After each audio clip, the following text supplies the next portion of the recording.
Ladies and gentlemen, welcome back to another video with Swagglehos. And in this one, we got ourselves another update for the comic book index, a very special one this time around because this is going to be the first market report for the year 2025. That is right, we have our stats for the month of January, and I'm going to report them to you guys here today. How are we kicking off this year in comic books? Well, we're all going to find out. Now, in the last comic book index update, I mentioned to you guys that I've been looking to kind of redo my index here, start to tweak some of the models and some of the formulas. I just want to give you guys a little bit of heads up that I have not yet done that. So this is going to be the same kind of comic book index that we've been doing for the last couple years. I will give you guys an update on when I do a full refresh, but either way, I think that this is still going to be good information for us to go over. But of course, before I get into it, if you guys could like, comment, subscribe, I appreciate it. Helps support the channel, doing those things.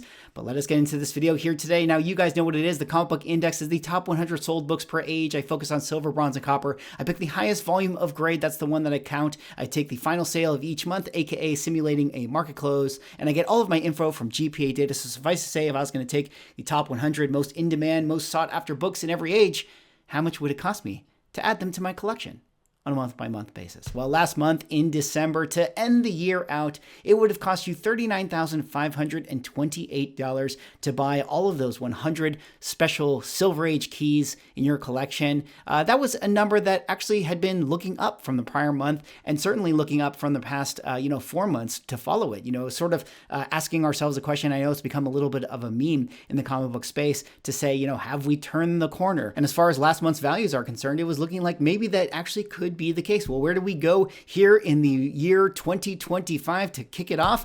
We fell right back off the cliff, down to 34,516. Not a big month to start the calendar year for comic books, but there are some caveats here. I mean, again, guys, this is not a perfect system. This is just one point of data. There could always be a few big books that don't sell or sell for cheap, and that was actually the case for this particular month, where we were missing a few big keys going up for sale. Maybe people already spent their Christmas money, and they're looking to kind of ease into this year. I mean, they're looking ahead towards all of the Fantastic Four and Superman movies and trying to decide what they want to spend their money on, and they're just not ready to make that purchase, and that could have been really one of the reasons why January was such a down month. But I'm going to save some of those talking points and really dig into it later on in the video. Let's jump forward now to the Bronze Age Index. Now, last month in December, we were at $29,533. Pretty consistent for the last couple months with the Bronze Age. Of course, we've been on kind of a big, giant macro decline ever since the height of 2021. And I've said it many times in other versions of my videos where I'm doing this comic book index, where it's like, in any given month, we could be up or we could be down, but the macro trend, has been that, we're kind of really losing value, hemorrhaging money. And, overall, my advice to the people that watch this video has really just been, hey, if you're somebody who wants to buy a graded key comic book, chances are that it might continue to go down in value throughout the course of the year. And until we get any indication that we're actually, turning that corner, or we're consistently showing month after month signs of the comic books going up in value, you're probably better off, trying to buy that book at discount, or maybe buying it raw, or just accepting the fact that it's going to be cheaper months after you make that purchase. Well, where do we go here in the month of January for 2025? We actually went up by a significant amount, $32,003, which is actually the highest this index value has been for the last 6 months or so. I can certainly invent a narrative that I'm starting to see and starting to think about when it comes to graded comic books.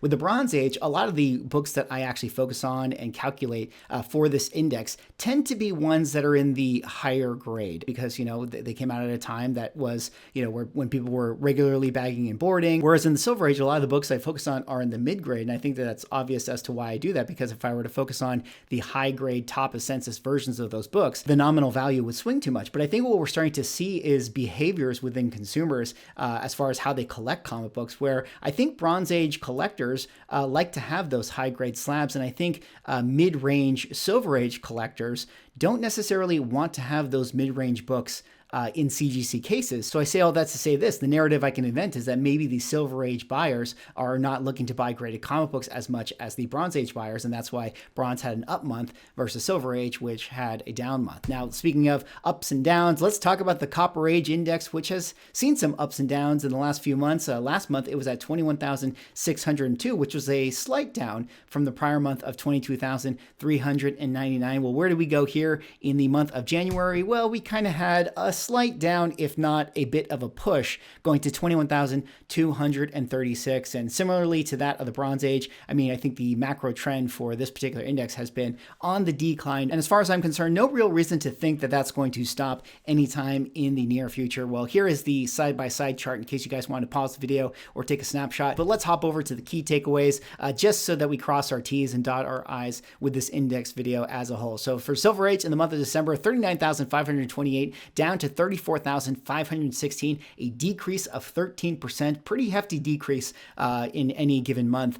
For Bronze, it's December 2024, 29,533 to January, $32,003, an increase of 9%. So one of the biggest Bronze Age increases that I've actually seen since doing this index. And then for Copper Age, 21,236, which effectively in my book is a push. For key takeaways, we had 8% down on Silver Age, 10% up on Silver Age, and 35% non-sale. That kind of connects with the thesis that I was kind of laying out for you guys, where, you know, the volatility in terms of the values is not really that big. I mean, even though things go up and things go down, we're only seeing it a little bit here and there. And that's kind of showing you guys the 8% and the 10%. It's really the 35% non-sale. You know, a lot of people talking about how graded comic books aren't as interesting to collectors these days. Maybe there's a lot of dealers that still have those 2021 prices on those graded keys and they're just unwilling to sell it. You know, how many eBay listings are just sitting out there, 5x of market value that are just collecting dust. I mean, I feel like that's really the big story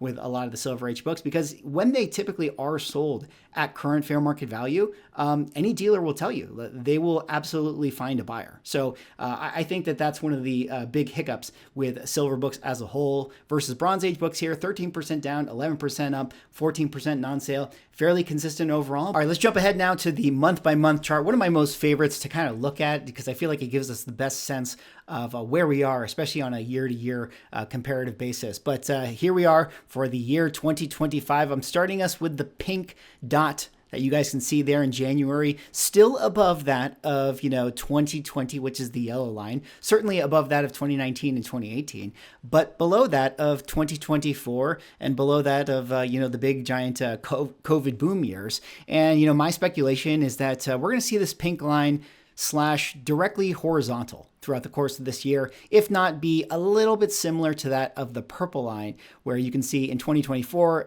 January compared to December was a little bit of a drop-off, less than that of a drop-off January to December for the cyan line, which is 2023, and then much less than a drop-off of the orange line, which was 2022, January to December. So I think the big drops as a whole in terms of, in the aggregate, the value of comic books has probably stopped, but that doesn't necessarily mean we can't lose, 5 or 10% more of fair market value throughout the course of the year. We'll just have to see how that ends up taking shape. But jumping ahead, here is the current comic book trend lines. Now, these are not drawn to scale, but I do think that is good to share them with you guys regardless. You can see that bronze, kind of bounced off the bottom end of the trend, and then silver sort of reset back down to the middle of the trend. So, I think it's one of those things where the longer, you stretch this out on a certain time horizon, the more the natural rate of, the devaluation of the dollar and inflation keeps, comic book values above their 2020 price. And overall, we're probably in a situation where, these books are exactly where they should have been all along. Now, let's finish out the video with the bear and bull case. Let's start with the bulls right here. I mean, we had, the Fantastic Four trailer earlier this week. We had the Superman trailer. We got Captain America around the corner. We got Thunderbolts coming up later on in the year. So there's a lot of properties that I think are going to be interesting to follow in terms of, their pop culture effect on the comic book market. Of course, I've talked a lot about Marvel Rivals and its impact on the comic book market as well. And I think right now, the people who are in comic books are the most hardcore audience that are probably the lifers. Like, I think if you're still watching, comic book content on, my YouTube channel, or you're somebody who's made it this far in the video, you're most likely a lifer. And I think that most of the buyers right now in comic books are just that. So kind of where the values are at these days is probably likely going to stick around for a time. And if there can be, some of those churn collectors that maybe they got into it during lockdown and they were, really buying up a lot in 2020 and 2021, and then they've kind of felt the churn of, comic prices going down in value. I feel like it's been long enough of a time where if movies like Superman and Fantastic Four are pretty good, you might start to see those people, go back to the Comic-Con, go back into the LCS and get excited about comic books once again. And that's certainly going to have its effect on the comic book market. Now, the bear case, I think this one's really interesting. I've done some videos talking about the Pokemon market and the sports card market on the channel. And it's interesting because I feel like comics as collectibles has been, dare I say, some of the worst performing collectibles that there are in the entire collectible market. I mean, Pokemon is blowing up. Original art is very, very exciting right now. I just went to OAX and I myself feel the draw to original art and Marvel trading cards. And I think DC trading cards are going to have a big PMG release this year. So a lot of these other collectible markets are seeing success where comic books are not. So there's still a lot of question marks of where things go from here. I'm personally still very excited about comic books, but the question is, are the general audiences? I'm not exactly so sure, but we'll just have to see how it all plays out. Now, before we wrap up the video, let's check over on the GoCollect comic book index, just so we can kind of compare notes. I think that this is good to show you guys, just to see, what they're seeing in terms of how they calculate their CPI. This is arranged by the past month. For Modern Age, they actually have a down month right here, going from 39.31 down to 38.96. Copper Age, they had a slight uptick at 866 to 863. Not really sure how this works out. That looks like a downtick to me, right? 866 to 863. I don't know why it has a green arrow right there. Maybe that's the way that they calculate it. Bronze Age, they're actually showing an up month, which was similar to my graph as well, 1124 to 1125. Silver Age, they're also showing up month, 1714 to 1718. And then Golden Age, actually showing a bit of a down month, 49.06 to 49.04. Now, the one thing with GoCollect, how they do their models, it actually averages out across the grades for a lot of these key comic books, where I'm focusing on the median comic book. So I would almost, compare this, if I have the grace to compare this to stocks for a second, I would say that their index is probably, more large cap based, and my index is probably more small to mid cap based. So mine is sort of the everyday average collector, versus I think a lot of these are weighted towards the higher end of the scale with higher end comic books overall. Not to say that mine aren't higher end comic books, but the top 100. I'm just showing you guys some of these charts. So I don't know if you guys want to take a picture and see what books they're talking about and how these things have actually moved. You guys might be interested in that. Anyways, that's all for this video. That was me going over the comic book index here in the year 2025. Let me know what you guys think. What are your guys' takeaways out there? What do you guys see for comic book values later on this year? Let me know in the comments. Anyways, thanks so much for watching. Like, comment, subscribe. See you on the next one.